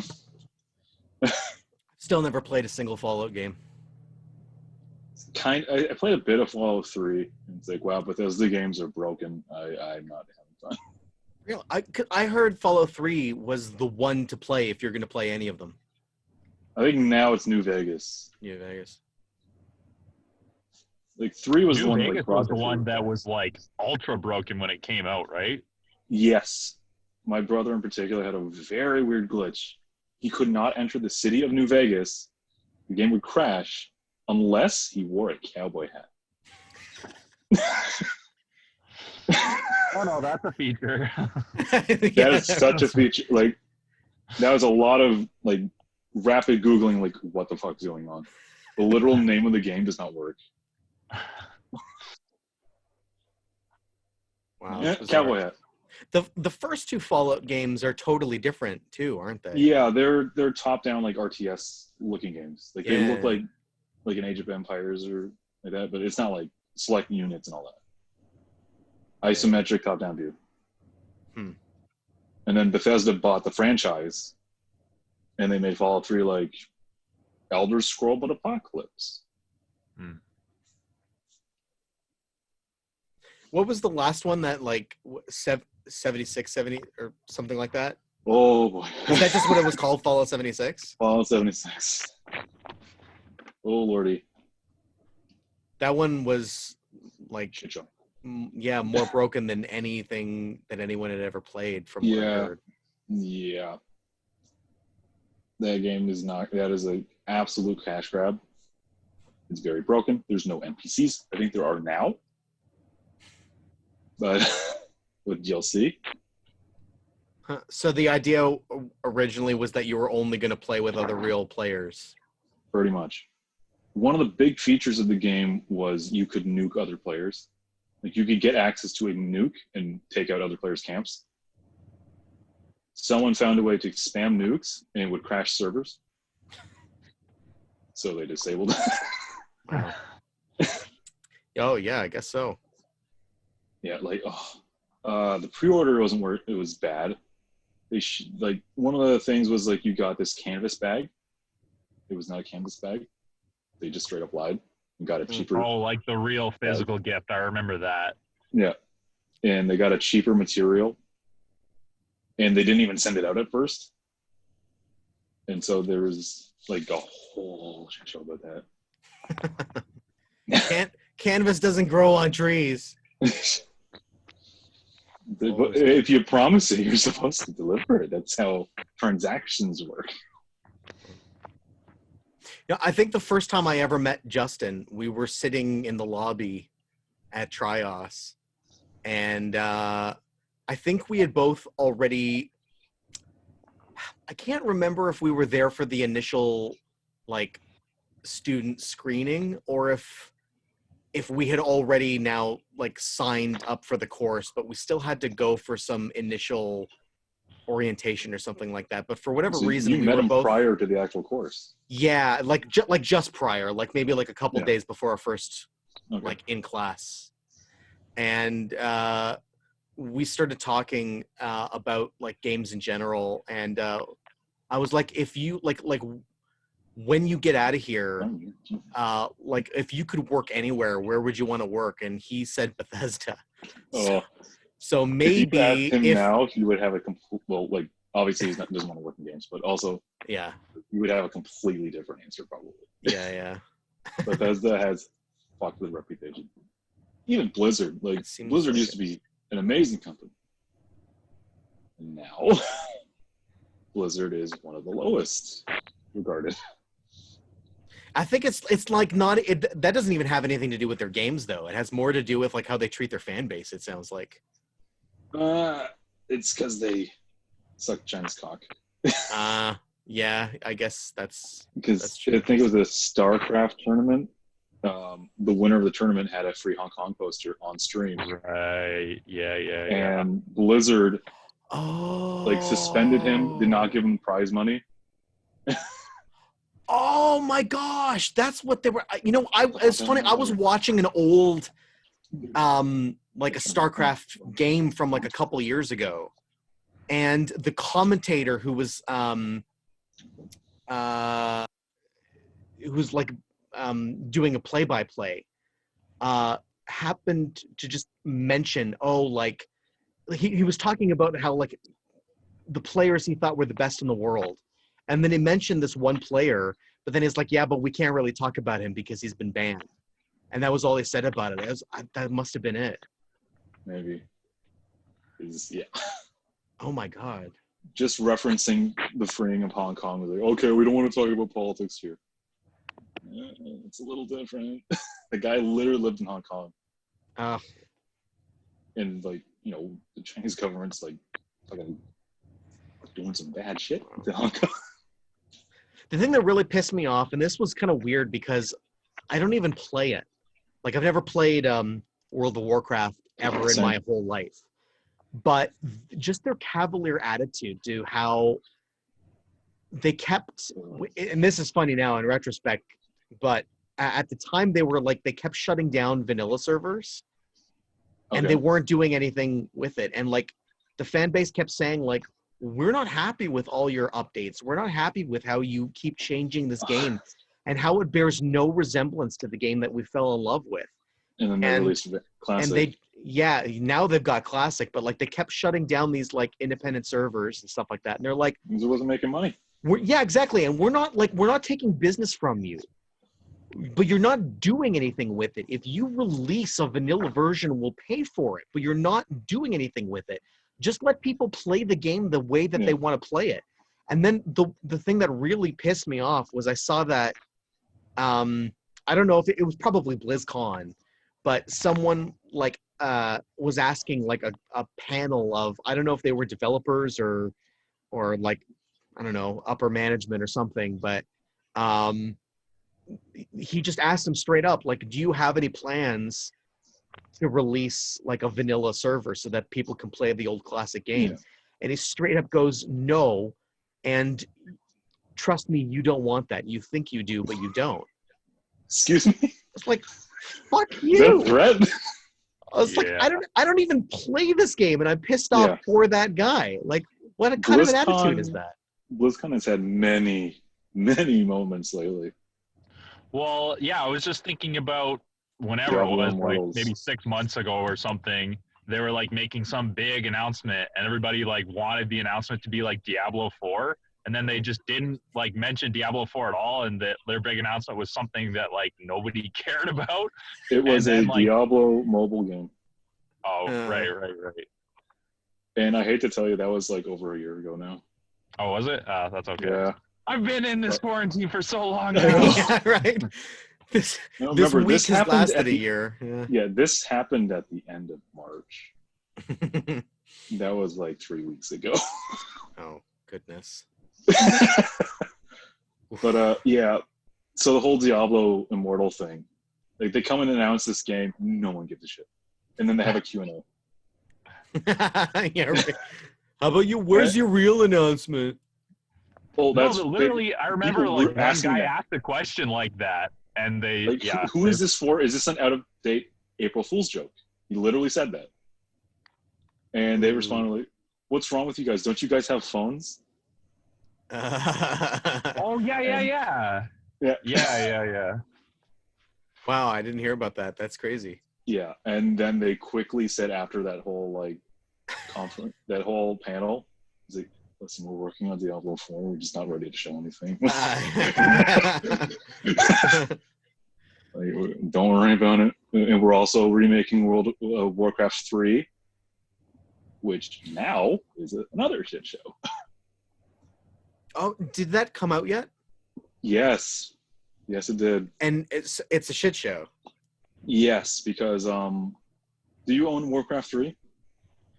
I don't remember. I don't think I do. No, I have Warcraft 2.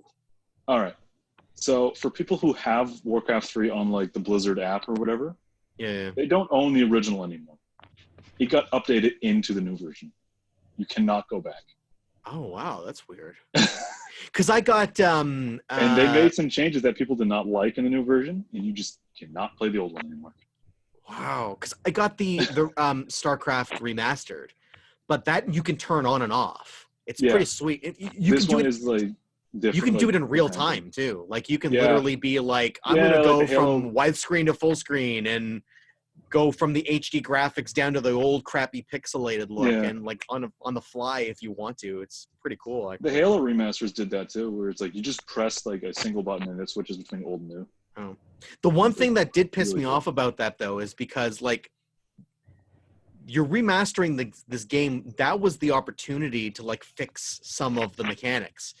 StarCraft is one of my all-time favorite games, but it's still like got a lot messed up with like how the AI behaves. Like units all the time like get stuck like on corners and stuff like that, or sometimes there's like a narrow pathway and you order your units to go through and like half of them can't figure out what to do, so they go the opposite way, and it takes them like 2 minutes to figure out what's going on before they turn back around and stuff like that. That's the massive. And so Blizzard literally like went to the fans and was like, do you want us to like update this with StarCraft 2 coding, like, because we can recode it from the ground up. And I was like, oh my God, thank you. Like, my prayers have been answered. But then the fan base went, no, don't make any changes. We want to like, keep it the same way. Some And things should so, be options, but it's hard to choose with a remaster. Like, if it was a full-scale remake, I would see them like fixing it. But with a remaster, that's a lot tougher because people want that old game. I understand the reasons for it, because like the thing that they were picking up that they were referencing was the fact that StarCraft is one of those classic games that is super competitive. So, and it's been like since 98, right? So people have adapted their strategies to the way the mechanics work. So they wouldn't want to risk anything changing, because now potentially their entire strategy needs to change. But it's like, what about for like the lay person that isn't an expert and just likes dicking around, like going through the single player missions? But that's like, if you were to remake the first Super Mario and it's like, hey, do you want us to add like a wall jump? Yeah, I know, but the game wouldn't benefit from that. But that's different from like, or that's like, do you want to add like a ledge grab thing? That's on, like, you know, that's still like 3 to like grab it. Like, I'm not, when I say update the mechanics though, I'm not talking about like adding new stuff. I'm just talking like about fixing what's already there. Bug, Like, what if like in the original Mario there was some weird glitch where like 50% of the time you tried to go down a pipe, you couldn't. So then they were like, how about we just make it so that just works now? Every time you want to go down a pipe, you just will. Like, yeah, fix that. Yeah. And even then, like if you can turn the graphics on and off, I don't know why you couldn't switch between like I don't know how easy it is to switch. Yeah, StarCraft's a competitive game too, so everyone has to have the same version, right? Yeah. Like, it's matchmaking to be like, you want people with the glitch or without the glitch? Like, at that point, it's like Snick one. Yeah, I suppose. Just don't overcomplicate it. It's more servers that you don't even need. But like playing StarCraft 2 though, like even just like the first 2 minutes of the first mission, it just feels better. It was like, oh my God, this is gorgeous. Like, for starters, units do what you tell them to do. So that's a major plus. On top of that, like, because I'm playing through the first, like the vanilla StarCraft and like the first expansion. Okay. And you can only like you can't really play effectively unless you like hotkey groupings of units. So you have to have like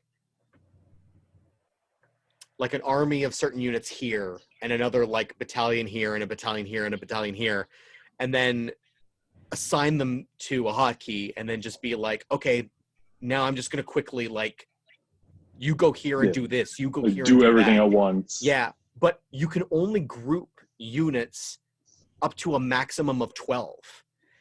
And you only have like a maximum of 10 hotkeys. So you have to like keep like changing between them and all units die off. You got to replace them and then figure out what hotkey they belong to and all this stuff.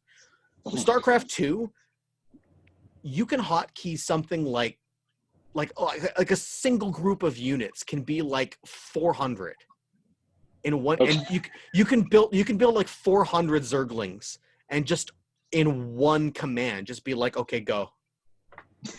And like, if you haven't played the first StarCraft, that maybe doesn't mean a lot. But if you wanted to do that in the first StarCraft, that would take like 15 minutes just to issue that command. Like literally like elastic band circle around like a group of 12 Zerglings. Now you go over here, and now the next 12. Now you go over here, and you go over here. And so just the update to how like the AI responded to user commands at all, it was a dream come true. And then they announced StarCraft Remastered. I thought, oh, this is what I've been waiting for. And it's just a cosmetic change. It's literally just StarCraft Remastered. Yeah. So it's still, I mean, it was nice that like now, I think a full-scale remake is what you're looking for. Yeah, and like it was cool how like they put it on the Blizzard like launcher or whatever. So BattleNet or whatever. Yeah. yeah, it's although I think they changed it. It's not. I think now it's just called Blizzard. Oh, did they change it? Oh, fuck. Yeah, it's not BattleNet was a Battle.net good name. anymore. Yeah, it was a good name. Um, but and like and now like the original I think remastered is like $14 or $15, but the original is free to play. Yeah, isn't it like even like a web browser, like free to play? Is it? Oh, I don't I'm know. not I've sure. never heard I that. know Well, like they put like Wolfenstein on a browser. oh wow. And yeah, you can play Wolfenstein on like a web browser or whatever. Oh. Well, I mean, the Blizzard launcher is free, but Yeah.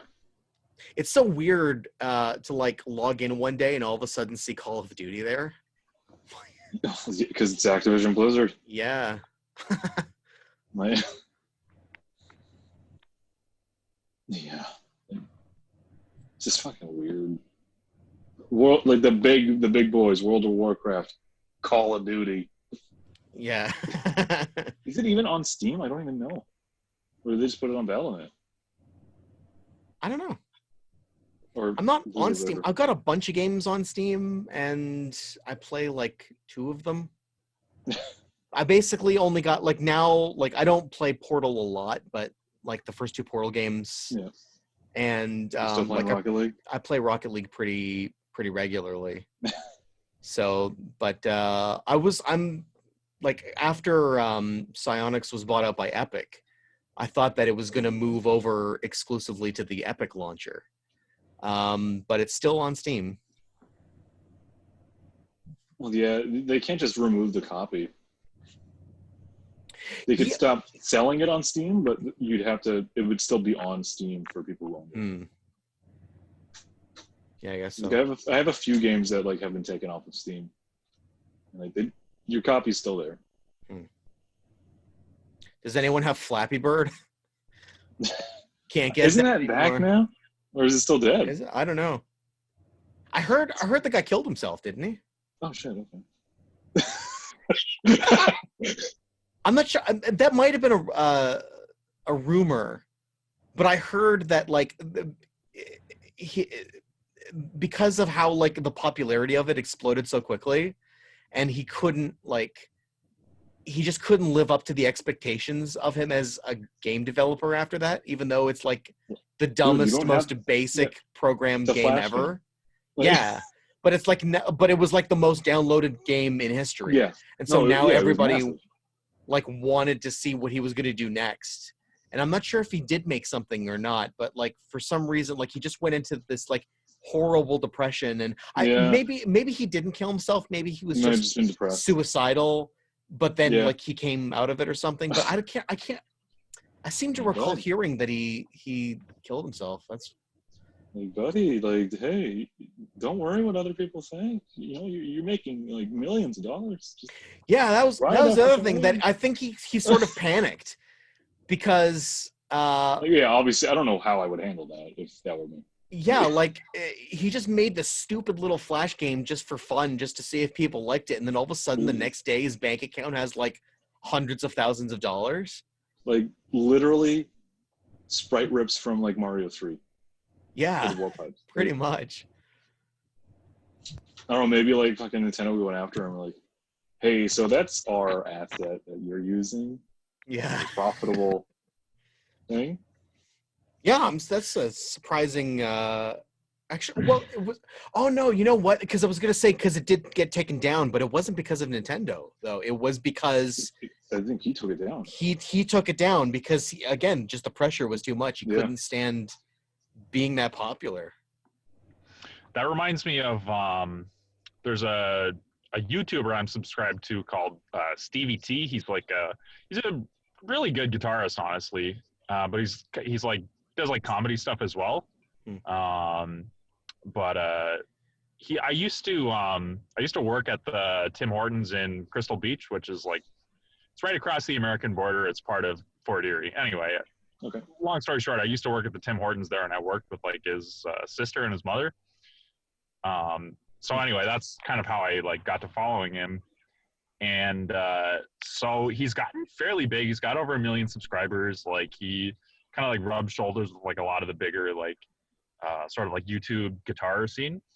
And sometime in 2019, somebody was on like you guys remember Dragon Force? Like Oh yeah. Oh hell yeah, I do. yeah. So you remember the Asian guitarist from Dragon Force? I think so.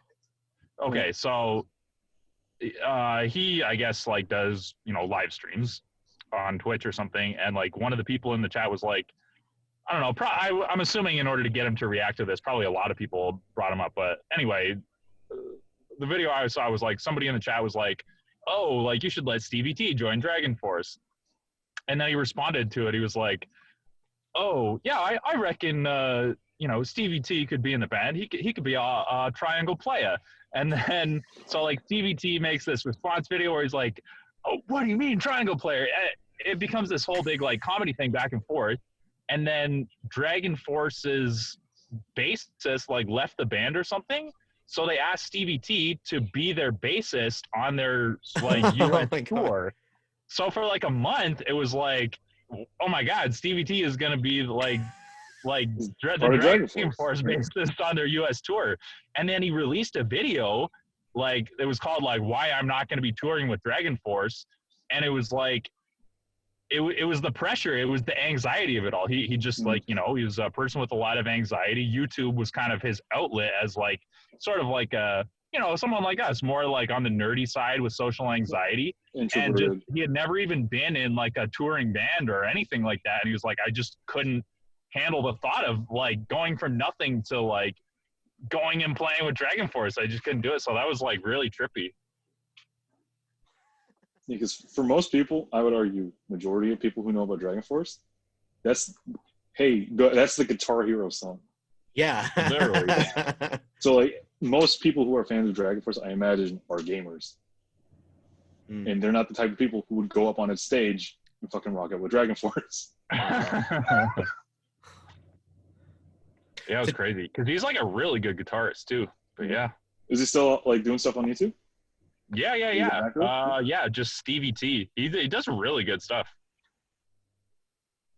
Would recommend. He had actually before like about like 6 months or something before like I started working with his mom and his sister. I had actually seen one of his videos because he had a viral video a long time ago making fun of like Lil Wayne soloing, like doing a guitar solo at a concert. Yeah, so like that was like I think that was what initially like boosted him. Wow, that reminds me of a Rocket League player who he won the first Rocket League championship series and then immediately disappeared because he was on this team. They've since kind of rebranded, but at the time in the first season, they were called like I Buy Power Cosmic, and they were like 3 of the best players in the entire world. And I wasn't following Pro Rocket League at the time, so I'm not sure exactly what the events were that led to this, but something happened with their 3rd player who dropped out right when they went to like the final championship like LAN series.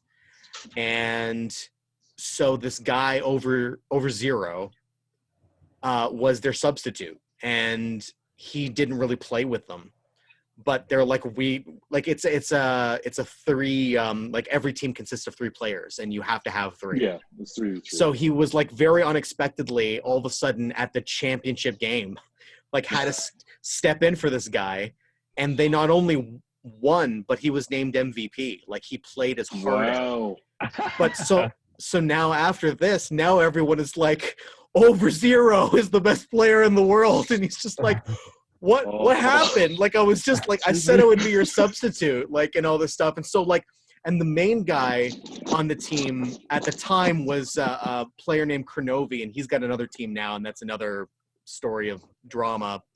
But the team rebranded, and they were like, okay, season 2, we're going to train even harder. Like, we're going to win this again, like back-to-back championship series.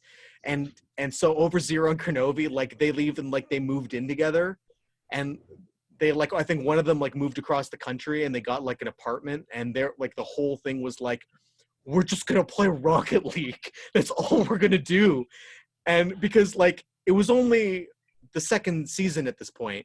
So like now you can like, if like even if you don't come in first place, like if you make like the final series and like you're one of like the top 10 teams, you can win a fair amount of money.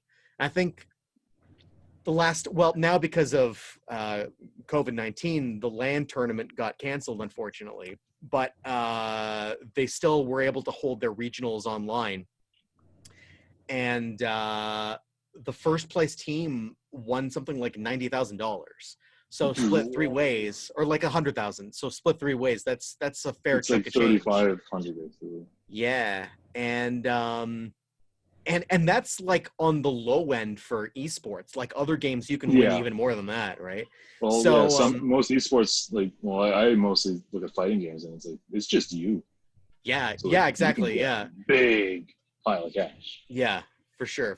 Like some of like the top StarCraft 2 players now have like a net earnings of like $500,000. It's insane. But so yeah, anyway, this guy was like, he was thrust into this position all of a sudden of just be like playing this game for fun and being like, yeah, I'll be your substitute, whatever, to now all of a sudden having Suddenly the entire you're the best world player in the expected world. of him. And yeah, something happened where like, I guess they played like a few games in the second season and they weren't doing as well, and then all of a sudden Over Zero was replaced, and people were like, what the heck happened to this guy? Is the season 1 MVP? Where is he gone?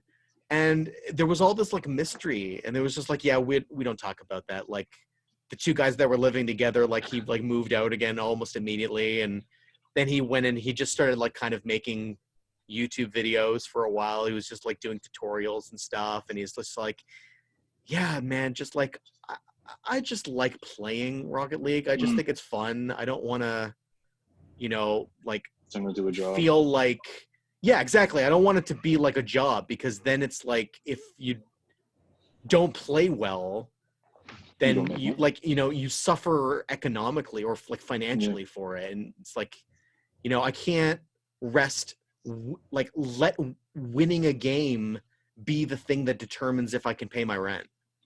Yeah. And so like I think he even like ended up going to like medical school or something like that. So he just went and did something totally different. But it's weird how people Rocket are. League, I'm gonna save lives. Yeah. Don't fucking at me.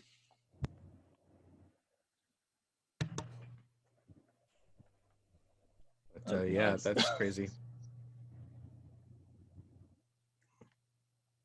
All right, how long have we been? I don't know if I have a time. I don't have a timer We've on been here. going for like 2 hours now. Yeah, Yeah. I think I'm Has it gonna. been, oh my gosh, gotta it's get almost going. 10. I didn't even look at my clock. That's Holy what a smokes, phone's we've been good going on for. forever now. Okay.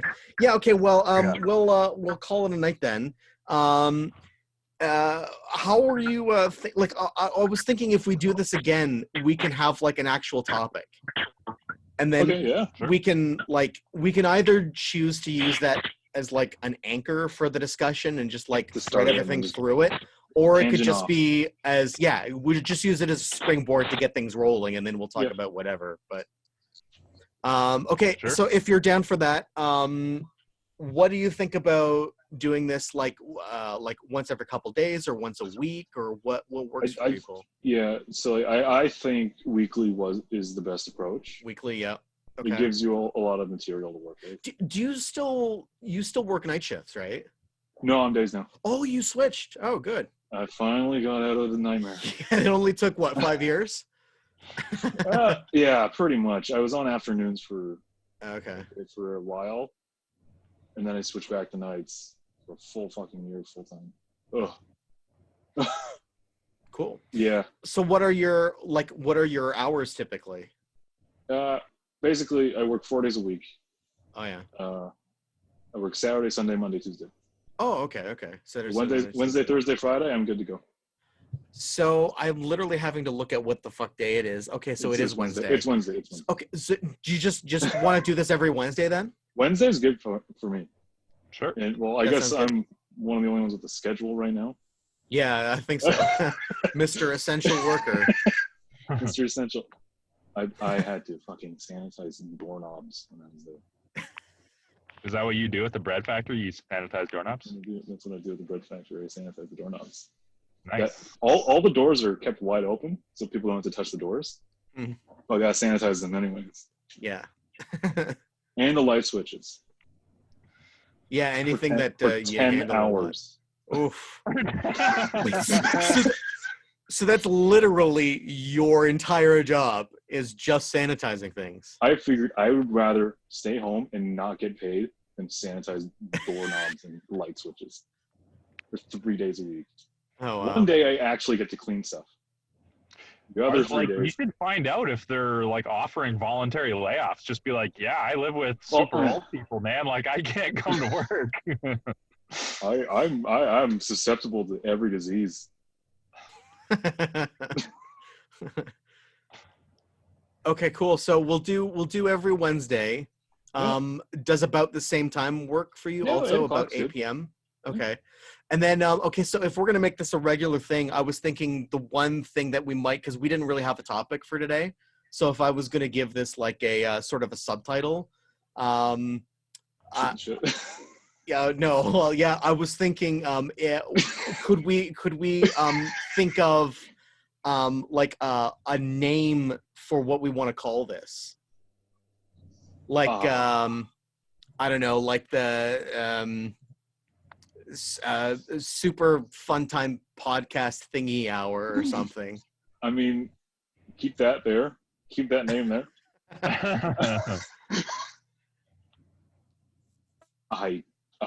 Well, we can sleep on it and come up with some suggestions later or something. You want that to be episode 2? Thank you for the name. I'm going to episode 2. Thank you for the name. Whoa! Everybody dropped out for me. They're at the. My thing keeps saying my internet connection is unstable. Okay, we have been at this for a while, so yeah, I better stop the recording pretty quickly then. Yeah, everyone's cutting out on me now. It was just you. Yeah, I think maybe it is just me because my Wi-Fi is not like it works Okay. really well when it works, but it's not 100% reliable all the time. And now, yeah, like I can kind of hear people talking, but the video isn't. Yeah. Right. Wow. Okay, so then I dropped out and then came back in again. There you are. You're on the bottom now. For me, anyways. My idea for a name is Boredom Cast. Boredom Cast? Boredom Okay, Cast. yeah, that could work. Remember IamBored.com? IamBored.com. .org/LTD .gov. Incorporated registered Esquire. LLC .en. LL Cool J. Okay. Well, I guess we can talk about it more in the chat afterwards. So but yeah, topic for us too. Yeah. whoa! Holy smokes! My computer's Cool. melting down here. You were roboticized again. Yeah, apparently. Yeah. Okay, I'm gonna have to cut this off really quickly here. What was the last thing you just said there? I was just asking what episode 2 is going to be about, or you said we can talk about that in the chat. Okay, yeah, we can do that too. But I actually did have a couple ideas written down for future. So and this way, like we can be able to think about it. My idea for next week is what are the most addicting games you've ever played? Oh baby. And then you can list like your top 3 or something like that.